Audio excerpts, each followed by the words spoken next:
வணக்கம். இரவு நேர பிரதான செய்திகள். செய்திகளின் ஊடாக நர்மதா சிறையில். முதலில் தலைப்புச் செய்திகள். பெண்கள் மற்றும் சிறுவர்கள் தொடர்பான தொழில் சட்டங்களில் அதிரடி மாற்றம். மக்களின் கனவு இல்லங்கள் நனவாகுமா? விசேட நிபுணர் குழு நியமனம். ஈரானுக்கு பேரிடி, குவைத்தில் சிக்கிய புரட்சிகர காவல் படை வீரர்கள். இனி விரிவான செய்திகள். இலங்கையில் பெண்கள், இளைஞர்கள் மற்றும் சிறுவர்களை பணிக்கு அமர்த்துவது தொடர்பான சட்ட விதிகளில் மாற்றங்கள் கொண்டுவரப்பட உள்ளன. அதன்படி இளைஞர்கள் மற்றும் சிறுவர்களை சட்டவிரோதமாக பணிக்கு அமர்த்தல் சட்டத்தை மீறுபவர்களுக்கு விதிக்கப்படும் அபராத தொகையை பெருமளவில் அதிகரிப்பதற்கு அரசாங்கம் தீர்மானித்துள்ளது.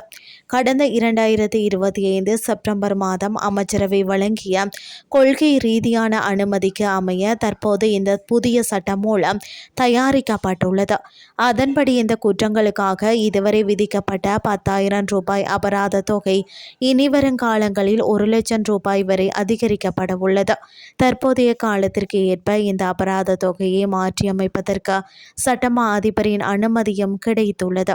இதற்கான சட்டமூலத்தை அரசாங்க வர்த்தமானியில் வெளியிடுவதற்கும் பின்னர் நாடாளுமன்றத்தில் சமர்ப்பிப்பதற்கும் தொழில் அமைச்சர் முன்வைத்த யோசனைக்கு அமைச்சரவை அனுமதி வழங்கியுள்ளது. தேசிய வீடமைப்பு அபிவிருத்தி அதிகார சபையினால் 2015 ஆண்டு முதல் 2019 ஆண்டு வரையான காலப்பகுதியில் முன்னெடுக்கப்பட்ட வீடமைப்பு திட்டங்களில் நிலவும் சிக்கல்களை கண்டறிந்து தீர்வுகளை வழங்குவதற்காக புதிய நிபுணர் குழு ஒன்று நியமிக்கப்பட உள்ளது. முன்னாள் அமைச்சின் செயலாளர்கள் 2 மற்றும் மேலதிக செயலாளர் 1 உள்ளிட்ட 5 உறுப்பினர்களை கொண்ட இந்த நிபுணர் குழு குறித்த வீடமைப்பு திட்டங்களில் உள்ள குறைபாடுகளை அடையாளம் கண்டு அவற்றுக்கான பரிந்துரைகளை எதிர்வரும் 3 மாதங்களுக்குள் வழங்கப்பட உள்ளது. இந்த திட்டங்களில் ஏற்பட்டுள்ள தாமதங்கள் மற்றும் குறைபாடுகளை தீர்ப்பதற்கான முறையான தீர்வுகளை உருவாக்குவதே இக்குழுவின் நோக்கமாகும் என வீடமைப்பு, நிர்மாணத்துறை மற்றும் நீர்வளங்கள் அமைச்சர் கலாநிதி சுசில் ரணசிங்க தெரிவித்துள்ளார். இந்த விசேட குழுவை அமைப்பதற்கான அமைச்சரவை அனுமதி அண்மையில் வழங்கப்பட்டிருந்தது. 2015 முதல் 2019 வரையான காலப்பகுதியில் 1138 கிராமங்களில் 64,407 வீடுகளை நிர்மாணிக்கும் இலக்குடன் 2,562 வீடமைப்பு திட்டங்களை தொடங்க திட்டமிடப்பட்டது. இதில் இந்திய அரசாங்கத்தின் உதவியுடன் முன்னெடுக்கப்பட்ட திட்டங்களும் உள்ளடங்கும்.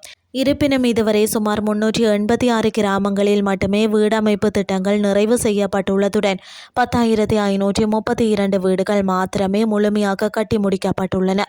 எஞ்சியுள்ள வீடுகளை கட்டி முடிப்பதற்கு மேலதிகமாக 11.26 பில்லியன் ரூபாய் தேவைப்படும் என மதிப்பிடப்பட்டுள்ளது. நிபுணர் குழுவின் அறிக்கையின் மூலம் இந்த வீடமைப்பு திட்டங்களை விரைவாகவும் வெளிப்படையான முறையிலும் நிறைவு செய்ய அரசாங்கம் எதிர்பார்த்துள்ளது. இனி வெளிநாட்டு செய்திகள். குவைத்திற்குள் அத்துமீறி நுழைய முயன்ற ஈரான் புரட்சிகர காவல் படையை சேர்ந்த 4 பேரை குவைத் பாதுகாப்பு படையினர் கைது செய்துள்ளனர். கடந்த மே 1 மீன்பிடி படகு ஒன்றின் மூலம் குவைத்திற்குள் நுழைய முயன்ற ஈரான் படையினருக்கும் குவைத் இராணுவத்திற்கும் இடையே மோதல் ஏற்பட்டதாகவும் அதில் குவைத் தரப்பில் ஒரு வீரர் காயமடைந்ததாகவும் தெரிவிக்கப்படுகிறது. கைது செய்யப்பட்ட 4 பேரும் ஈரானின் முக்கிய இராணுவ பிரிவை சேர்ந்தவர்கள் என குவைத் செய்தி நிறுவனமான குனா தெரிவித்துள்ளது.